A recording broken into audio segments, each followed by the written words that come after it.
எல்லோருக்கும் வணக்கம் நேயர்களே. இந்த வீடியோவில் என்ன தெரிந்து கொள்ள போகிறோம்னா, பாக்கியராஜ் அவர்கள் இறக்கிறதுக்கு முன்னாடி தன்னுடைய கடைசி ஆசையை தன்னுடைய மனைவியிடம் சொல்லியிருக்காரு. ஆனால் அதன் பிறகு இறந்து போயிட்டார். இன்று பார்த்தீங்கன்னா அவங்களுடைய மனைவி அந்த குறிப்பிட்ட விஷயத்தை சொல்லி அழுகிறாங்க. அதை கேட்கும்போது நமக்கு அந்த அளவுக்கு கஷ்டமாக இருக்குது. இப்படிப்பட்ட ஒரு விஷயத்தை பாக்கியராஜ் அவர்கள் இறப்பறதுக்கு முன்னாடி தன்னுடைய மனைவியிடம் சொல்லியிருக்காரு.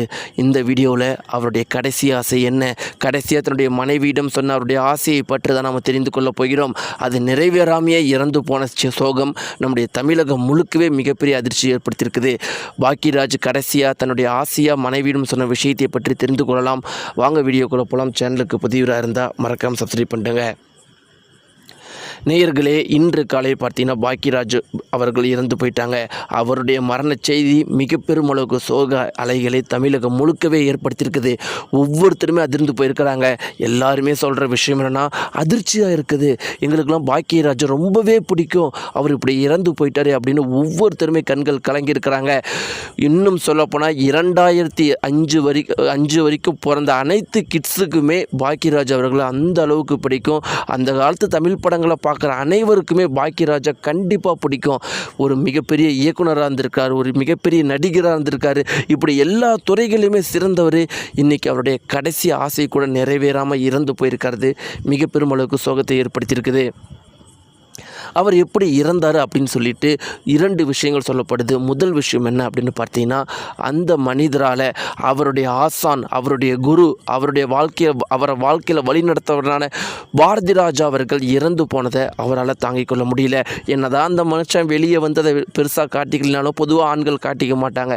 2 வாரமாக தனக்கு வாழ்க்கையை கொடுத்தவர் இறந்து போயிட்டார், இந்த உலகத்தை விட்டுட்டு போயிட்டார், தான் தனியாக இருக்கிறோம் அப்படிங்கிற சோகத்தோடையே இருந்திருக்காரு. அந்த ஒரு மன உளைச்சல் மிக பெருமளவுக்கு இருந்திருக்குது. இன்னொரு புறம் பார்த்தீங்கன்னா, அவர் குஷ்பு மற்றும் சுந்தர்சியுடைய மகளுடைய திருமணத்திற்காக கோவா போயிருக்காரு. கோவா போய் என்ன பண்ணியிருக்காருன்னா, மதுவும் மாமிசமும் சாப்பிட்ருக்கிறாரு. ஆனால் கோவாவிலேருந்து வந்து 2 நாட்கள் பார்த்தீங்கன்னா அவர் எந்த ஒரு செயலுமே செய்யலை, வீட்டிலே இருந்திருக்காரு. நேற்று இரவு அவருக்கு இதய வலி அதிகமாக ஏற்பட்டிருக்குது. இரவு தான் 10-11 மணிக்கு மேலே தான் வலிக்குது அப்படின்னு சொல்லியிருக்காரு. அதன் பிறகு தான் உண்மை என்னன்னு சொல்லியிருக்கிறாங்க அப்படின்னு பார்த்தீங்கன்னா, அவருக்கு நேற்று காலையிலேருந்தே அந்த இதய பாரமாக வலியாக இருந்திருக்குதான். அவர் அதிகமாக எந்த விஷயத்தையும் வெளியே சொல்லாத ஒரு நபர் அப்படிங்கிறதுனால ரொம்பவே அமைதியாக இருந்திருக்காரு, மாத்திரை சாப்பிட்டு இருந்திருக்காரு.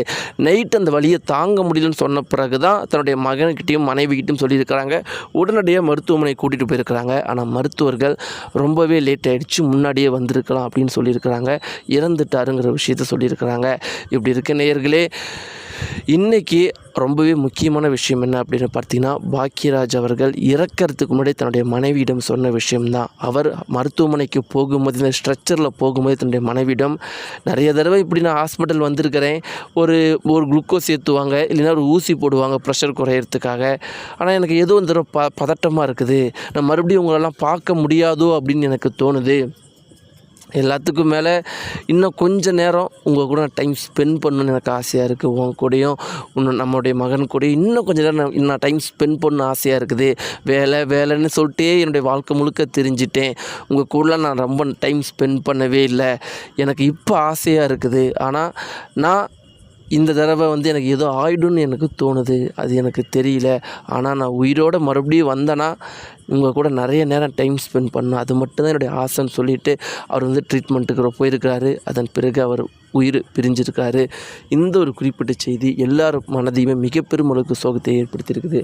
நேயர்களே, உங்களுக்கு பாக்கியராஜ் அவர்களை எந்த அளவுக்கு பிடிக்கும், எந்த படத்தில் பிடிக்கும், எதனால் பிடிக்கும் அப்படிங்கிறதெல்லாம் மறக்காமல் கீழே இருக்கிற கமெண்ட் பாக்ஸில் தெரிவிங்க. நன்றி.